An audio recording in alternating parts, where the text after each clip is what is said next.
Morning class 7। आज अपन पढ़ेंगे social express. आज अपन इसमें सोशल एक्सप्रेस में आपके 3 पार्ट्स होते हैं, हिस्ट्री, ज्योग्राफी एंड सिविक्स। आज अपन हिस्ट्री पढ़ेंगे। इसमें चैप्टर नंबर फर्स्ट है tracing changes through 1000 years, page number 67। तो देखिए, मैंने कहा आज अपन हिस्ट्री पढ़ेंगे। तो हिस्ट्री क्या होती है? तो जैसे हमें फ्रीडम 1947 के टाइम से मिली थी, तो हिस्ट्री क्या होती है? एक अपने पास्ट का रिकॉर्ड होता है। जो जो इंसिडेंट्स, इवेंट्स पहले अकर हुए हैं उन्हें ट्रेस करना, उनके बारे में पता लगाना ही हिस्ट्री होती है। तो history is the study of past events. Okay, तो अपने जो पास्ट इवेंट्स की स्टडी को हिस्ट्री कहते हैं, या फिर जो पहले जो घटनाएं हुई है उसका रिकॉर्ड रखना ही हिस्ट्री होती है। अब हिस्ट्री को पता कौन लगाता है, इस इवेंट्स को स्टडी कौन करता है? तो उन्हें हिस्टोरियंस कहा जाता है। हिस्टोरियंस वो होते हैं, historians are those who study history और write history on the basis of information obtained from coins, inscription, architecture and textual records. देखिए, हिस्टोरिकल्स वो होते हैं जो या तो हिस्ट्री को स्टडी करेंगे या फिर हिस्ट्री लिखेंगे, लेकिन वो लिखते हैं किस बेसिस पे लिखते हैं, ऐसे कौन से एविडेंसेस है? तो वो देखिए, कॉइन्स है, इंस्क्रिप्शंस है, या फिर टेक्सचुअल रिकॉर्ड्स, जो उन्हें कुछ लिखी हुई चीजें मिल जाती है।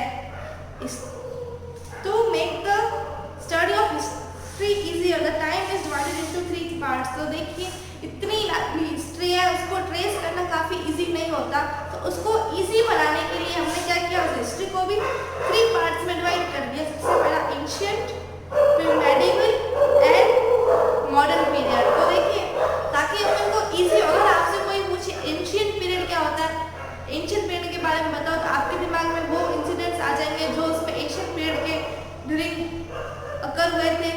या फिर मेडिवल पीरियड में पूछे तो वो मेडिवल पीरियड से स्टार्ट होगा। नहीं तो अगर आपसे कोई भी हिस्ट्री पूछे तो आपको क्या करना पड़ेगा, पहले सारा रिमाइंड करना पड़ेगा कि इससे पहले ये हुआ था, फिर ये इंसिडेंट अकर हुआ था। तो ये काफ़ी मुश्किल होता है, इसलिए इस चीज़ को ईजियर बनाने के लिए हिस्ट्री को 3 पार्ट्स में डिवाइड कर दिया, ancient, medieval and modern periods. Ancient history आप अन्य क्लासेस में पढ़ चुके हैं। इस चैप्टर में अपन मेडिवल हिस्ट्री पढ़ेंगे। The ancient history goes back to the early man about 10,000 years ago। कितने years ago की बात है ये? 10,000 years ago, early man के टाइम की बात है ये। It depends upon the things obtained in exhibitions। ये किसके ऊपर डिपेंड है? जैसे जो आपको एग्जीबिशंस मिल रहे हैं, रिमेन्स एंड इंप्रेशंस मिल रहे हैं, जैसे कि टूल्स, पॉट्स एंड कॉइन्स और बिल्डिंग्स एंड इंस्क्रिप्शंस और देम। देखिए, हमारे पास कोई क्लियर डेट तो नहीं है इनके बारे में, लेकिन फिर भी क्या हम इसको ट्रेस कर रहे हैं। However, the number and variety of textual records increased dramatically during the 1000th year of the medieval period। देखिए, अभी हमने कहा कि हमारे पास कुछ रिकॉर्ड्स तो नहीं था, लेकिन अभी ऐसा ईयर आया जिसमें क्या ये जो रिकॉर्ड्स थे अपने पास अनड्रामेटिकली क्या हो गए, इंक्रीज हो गए। अनड्रामेटिकली का मतलब क्या है? जो आपने एक्सपेक्ट नहीं किया था, अनएक्सपेक्टेड क्या हुआ, इंक्रीज हुआ इन रिकॉर्ड्स के बारे में। तो देखिए, ये टाइम कहाँ से स्टार्ट हो रहा है?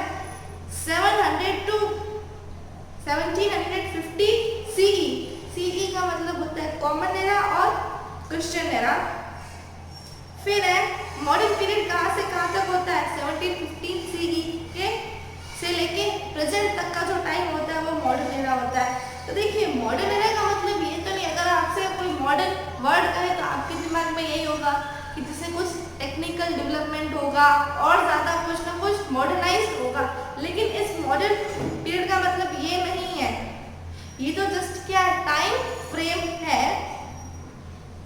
तो अभी अपन इस चैप्टर में मेडिवल इंडियन हिस्ट्री पढ़ेंगे। तो देखिए, सबसे बड़ा चेंज कहाँ पे हुआ था? सबसे बड़ा चेंज इंडिया में ही आया था। देखिए, इसमें पॉलिटिकल, सोशल, इकोनॉमिक और काफ़ी कल्चरल चेंजेस आए थे।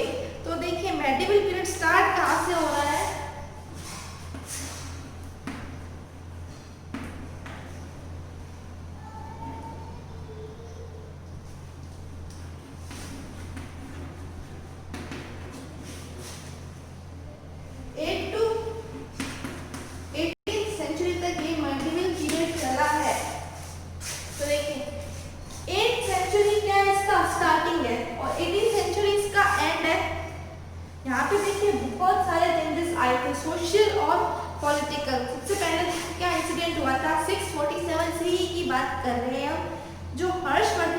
उसकी क्या हो गई थी, डेथ हो गई। तो कुछ छोटे छोटे स्मॉल से किंगडम्स थे, वो क्या हो गए, जो छोटे, देखिए जब हर्षवर्धन बड़ा किंग था, से ये बड़ा किंगडम था, इसकी जो क्या वो किंग की डेथ हो गई, तो कुछ छोटे छोटे स्मॉल किंगडम्स थे वो एक दूसरे से आपस में लड़ने लग गए। तो देखिए taking advantage of the small kingdoms, अब इन स्मॉल किंगडम्स का फायदा उठाते हुए कुछ ट्राइब्स इंडिया में आई। जैसे कहते ही अगर इनकी पॉलिसी क्या होती है, डिवाइड एंड रूल। अगर देखिए अगर आप यूनाइटेड रहोगे तो आपको कोई डिवाइड नहीं कर सकता, लेकिन ये क्या थे, स्मॉल किंगडम्स लड़ रहे थे, एक दूसरे से फाइटिंग कर रहे थे, इसलिए उसका फायदा उठाते हुए दूसरी ट्राइब्स इंडिया में आई। तो सबसे पहली कौन सी, देखिए first Muslim invasion begin with Muhammad bin Qasim. सबसे पहले कौन आया था, मोहम्मद बिन कासिम, वो आए थे 712 सीई में आए थे। उसके बाद से ही देखिए काफी लोग आते, एक चेन स्टार्ट हो गई, इन्वेजन का मतलब जैसे फिर पहला तो मोहम्मद बिन कासिम आया था, उसके बाद में एक चेन स्टार्ट हो गई कि और भी लोग आते गए। कब तक, 18th सेंचुरी। फिर देखिए 18th सेंचुरी खत्म होने के बाद क्या हो गया था, अपनी कंट्री में ब्रिटिश आ गए थे, ब्रिटिश को सुप्रीम पावर मिल गई थी इंडिया में। Third history took a great turn, इसमें भी क्या हिस्ट्री में काफी टर्न आया। That is why the 18th period was chosen to the end of the medieval period. देखिए इसीलिए 18th पीरियड को क्या है, इस मेडिवल पीरियड का एंड चुना गया। 8th सेंचुरी क्या थी, स्टार्ट बिगिनिंग थी, और 18th सेंचुरी इसका एंड था। अब है हिस्टोरियंस एंड देयर सोर्सेस। तो देखिए हिस्टोरियन जो होते हैं उनको अगर हिस्ट्री ट्रेस करनी है तो वो किसके ऊपर डिपेंड रहेंगे, इन सोर्सेस के ऊपर डिपेंड रहेंगे। ये क्या हो, ये सोर्सेस कौन से हो सकते हैं, तो टूल्स है, कॉइन्स है, इंस्क्रिप्शंस, आर्किटेक्चर और टेक्सचुअल रिकॉर्ड्स जो कि पेपर में लिखे गए हैं इंफॉर्मेशन के लिए। तो इसी चीज़ों पे उनको जैसे कुछ पुराने सिक्के हैं, रिटन टेक्स्ट है, उसमें से उन्हें कुछ पता लग सकता है कि देखिए पहले ऐसे हुआ करता था, कुछ भी उन्हें पता लग सकता है। लेकिन but the number and variety of textual record increase dramatically during this period. अभी अपन इस पीरियड की बात कर रहे हैं, इस पीरियड में क्या हो गए थे, जो नंबर ऑफ टेक्सचुअल रिकॉर्ड्स क्या हो गए थे, इंक्रीज हो गए थे dramatically, unexpected. They slowly displaced other type of available information. देखिए इन्हें कुछ नए रिकॉर्ड्स और मिले, तो जो इनके पास पुरानी इंफॉर्मेशन थी उसको इन्होंने क्या कर दिया, डिस्प्लेस कर दिया और नई इंफॉर्मेशन आ गई। During this period paper became cheaper. इस पीरियड में क्या हुआ था, जो पेपर था काफी ज्यादा चीपर हो गया था और मोर वाइडली अवेलेबल, मतलब हर जगह पे ये पेपर मिल सकता था। So people use it to write chronicles of ruler. तो लोग, जैसे पेपर हर जगह मिलता था और सस्ता भी हो गया था, तो लोग लिखते थे, क्या लिखते थे, क्रॉनिकल्स ऑफ रूलर्स, या लेटर लिखते थे, पेटिशंस लिखते थे, या फिर कुछ जुडिशियल रिकॉर्ड्स और अकाउंट लिखते थे। देखिए क्रॉनिकल क्या होता है, chronicle is a series of historical events written in the order in which they happened. Historical इतिहास में जितनी भी घटनाएं हुई उसकी जो एक सीरीज होती है, देखिए अगर सबसे पहले ये इंसिडेंट हुआ, इसके बाद ये इंसिडेंट हुआ, ऐसे करके ये पूरी सीरीज होती है, इसी सीरीज को क्रॉनिकल कहा जाता है। तो जब उन्हें पेपर इजीली अवेलेबल हो गए तो उन्होंने ये सब लिखना स्टार्ट कर दिया। They also wrote teaching of sons and holy text on paper. फिर जो उन्होंने संतों से सीखा वो भी उन्होंने पेपर पे लिखना शुरू कर दिया और कुछ धार्मिक चीजें लिखने लगे वो पेपर पे। अब अपन नेक्स्ट टॉपिक है अपना collection and study of manuscripts. तो मैन्युस्क्रिप्ट क्या होती है, जो अपन हैंड में लिखी जाती है, और हैंड रिटन बुक जो आप हाथों से लिखते हैं उसे मैन्युस्क्रिप्ट कहा जाता है। तो देखिए manuscripts were collected by wealthy people, rulers, monasteries and temple. Manuscripts किसके पास होती थी, जो क्या हो, वेल्दी पीपल हो, पीपल पैसे वाले हो, या फिर रूलर्स हैं, और या फिर मोनास्ट्रीज और टेंपल्स में ही मैन्युस्क्रिप्ट्स मिलती थी। There were no printing press. उन दिनों क्या होता था, जैसे अभी अपने को क्या है, अपन को अक्षर टाइप्ड मिलते हैं, छपे हुए अक्षर मिलते हैं, उन दिनों क्या थी, कोई प्रिंटिंग प्रेस नहीं थी, इसलिए उन्हें क्या हाथों से लिखनी पड़ती थी। So scribe copies manuscripts by hand. So वो कॉपी करते थे मैन्युस्क्रिप्ट्स को, किससे, हाथों से लिखते थे। लेकिन आजकल तो बुक क्या है, मशीनों से पब्लिश हो जाती है। ये जो अक्षर आपको ये क्या है, टाइप्ड अक्षर है, मशीनों से मिले हुए। लेकिन उन दिनों प्रिंटिंग प्रेस नहीं थी, इसलिए जो उन्हें जो लिखते थे उन्हें क्या कहते, उन्हें स्क्राइब्स कहा जाता है, और वो क्या करते थे, मैन्युस्क्रिप्ट्स हैंड से लिखते थे।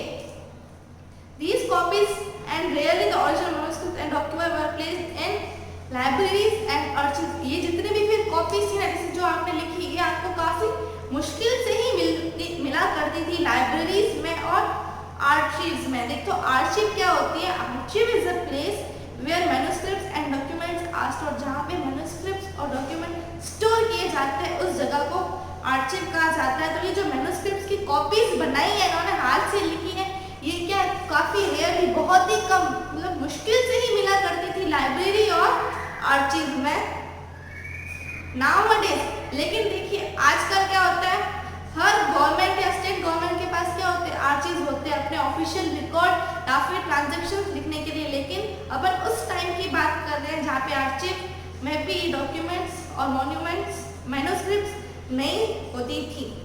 तो ये देखिए आपको 4 स्टेप्स दे रखे हैं कि मैन्युस्क्रिप्ट्स कैसे बनाए जाते हैं। सबसे पहले क्या किया जाता है? पेपर को तैयार किया जाता है, फिर उसके ऊपर कुछ लिखा जाता है, फिर क्या किया जाता है? गोल्ड को काफी ज्यादा हाई मेल्ट किया जाता है, वर्ड एंड पैसेंजेस, फिर है प्रिपेयर द बाइंडिंग, जैसे जो आपने पेज लिख ली है अब उसको बाइंड कर दिया जाता है। The historians got a lot of detailed information from the old manuscripts and documents। तो ये जितने भी old manuscripts है, documents है, इनसे उन्हें क्या हिस्टोरियंस को काफी इंफॉर्मेशन पता लगती थी। लेकिन देखिए अगर आपको मैं बोलूँ किसी की कॉपी दूँ और आपको कहूँ कि आपको ये होमवर्क करना है, तो देखिए जो मिस्टेक आप जिस कॉपी से उतार रहे हो, जो मिस्टेक उस कॉपी में होगी वो तो आप लिखोगे और साथ में क्या करोगे? अपनी भी मिस्टेक और होगी आपकी, फिर आप अपनी कॉपी किसी और को दोगे होमवर्क करने के लिए, तो जो आपकी कॉपी नोटबुक में से जो कॉपी करेगा वो भी क्या है? कुछ और नई मिस्टेक निकालेगा। तो जो अक्षर जैसे इसमें भी यही है, जो जैसे अगर मैन्युस्क्रिप्ट को कॉपी कर रहा है तो कुछ अक्षर क्या होते हैं उन्हें समझ में नहीं आते थे या फिर वो कुछ मिस्टेक्स कर देते थे। जो अक्षर उन्हें समझ में नहीं आया उन्होंने क्या किया? उसका अंदाजा लगा दिया कि हाँ ये तो यही होगा, तो उन्होंने वो लिख दिया।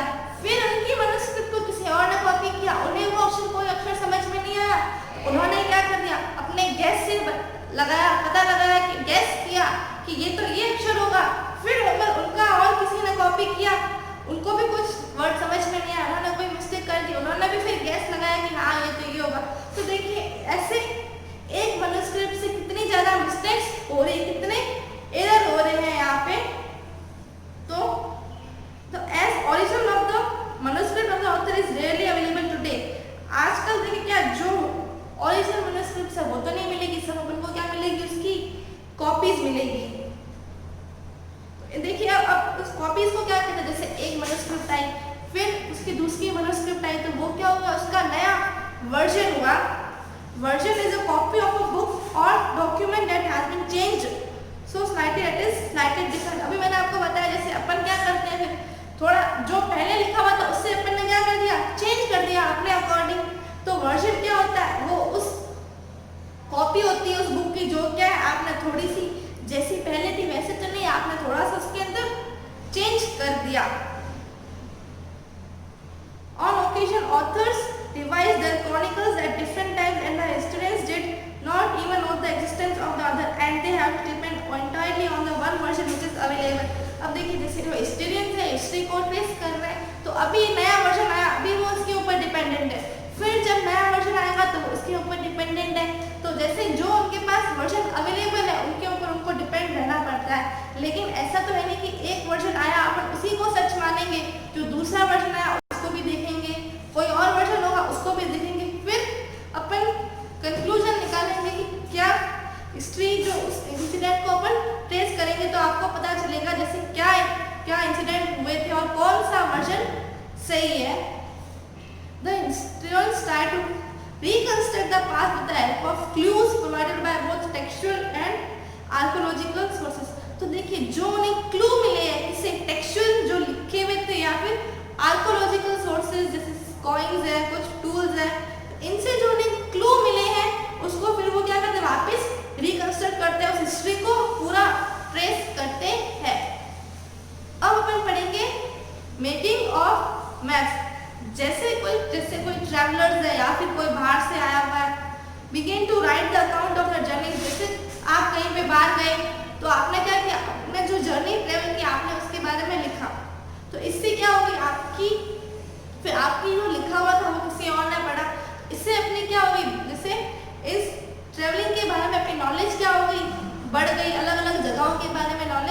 बढ़ गई तो कुछ जो ट्रैवलर्स थे उन्होंने क्या कर दिया, अपनी जर्नी को लिखना स्टार्ट कर दिया। इससे अलग अलग जगहों की नॉलेज बढ़ गई। फिर क्या, सम ऑफ देम, या तो वो खुद लिखते थे या तो फिर कोई जोग्राफर्स उनकी हेल्प से लिखता था। वो क्या बनाते थे, जोग्राफर्स ने क्या बनाना शुरू कर दिया, अलग अलग लैंड के मैप बनाने स्टार्ट कर दिए। एंड अरब जोग्राफर, एक अरब जोग्राफर था एल इद्रिशी, मेड डिटेल्स मैप। जो ये कौन सा था, अरब जोग्राफर था, इसने क्या बनाया, मैप बनाया था। कब बनाया था, 154 ईस्वी। He marked places name in Arabic, उसने क्या कर दिया, सारी प्लेसेस अरेबिक में मार्क किया इन 1720 की बात है। अ फ्रेंच कार्टोग्राफर, कार्टोग्राफर मतलब जो मैप बनाता है उसे कार्टोग्राफर कहा जाता है। एक फ्रेंच कार्टोग्राफर था, उसने इंडियन सब कॉन्टिनेंट का मैप बनाया, जो कि पब्लिश कब हुआ था, अर्ली 18th सेंचुरी, मतलब अर्ली 18th सेंचुरी की शुरुआत में पब्लिश हुआ था। फिर है एटलस नोबियो ऑफ गुलेम डी इजली, इसका नाम था मैप का। This map details the coastal areas in particular, इस मैप में जो कोस्टल एरियाज के बारे में डिटेल दी हुई थी। When historians read text, documents and map from the past, they consider the context, frame of references, different historical background, things, places and events in which information about the past was produced. तो जब historical ये सब पढ़ते थे, ये text है, documents है या फिर मैप है, तो उन्हें क्या मिल जाता था, एक रेफरेंस मिल जाता था, फ्रेम, ये अलग अलग बैकग्राउंड मिल जाते थे, जैसे वहाँ के लोगों के बारे में, वहाँ के जगहों के बारे में, या फिर वहाँ के क्या क्या इवेंट्स होते थे उनके बारे में क्या उनको इंफॉर्मेशन मिल जाती थी। अब अपन पढ़ेंगे न्यू एंड ओल्ड टर्मिनोलॉजी। देखिए पहले किस नाम से जाना जाता था और अब वो किस नाम से जाना जाता है, तो न्यू और old terminologies. Present day India with other countries of the Indian सब कॉन्टिनेंट, अभी प्रेजेंट की बात करें, इंडिया जैसे और भी दूसरी कंट्रीज जैसे पाकिस्तान, नेपाल, भूटान और बांग्लादेश, इसे पहले क्या कहा जाता था, जम्बू द्वीपा। मतलब क्या हुआ, the land of Jambu tree, यहाँ पे जम्बू ट्री होती होगी, जम्बू ट्री की जमीन मानी जाती थी। इन कंट्रीज को क्या कहा जाता था, जम्बू द्वीप। इन एशियन बुद्धिस्ट टेक्स्ट, ये बुद्धिस्ट टेक्स्ट के टाइम की बात है। फिर इट वाज कॉल्ड भारतवर्ष, फिर इसे क्या कहने लगे, Bharatvarsh. After the Bharat tribe exist in Rigvedic time, Rigvedic times में इसे भारतवर्ष कहते थे, ठीक है। अराउंड 150 BC, अब 150 BC की बात है, the land between the Himalayas and the western Vindhyas was named as Aryavarta. देखिए हिमालय और वेस्टर्न विद्या के बीच का लैंड था, उसे आर्यवर्त कहते थे।